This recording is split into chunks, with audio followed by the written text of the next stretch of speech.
as we put more objects into space, we're going to be crowding our orbital highways. And we very much believe that our stewardship of space, or of Earth, doesn't just end in our atmosphere, right? It extends into all the stuff that we're putting into space ourselves.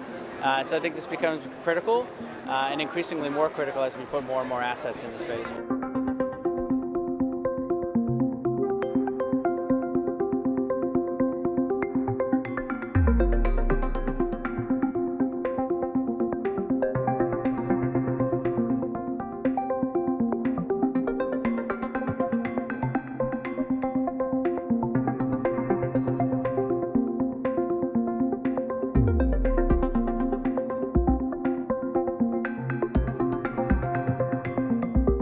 This point here is a point of conjunction when two assets are going to hit.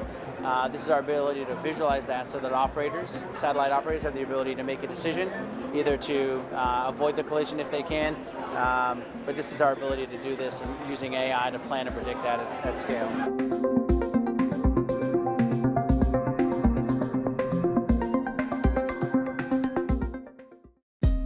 Hey, thanks for watching. If you like this video, check out these other videos from USA Today to stay up to date with all the latest news.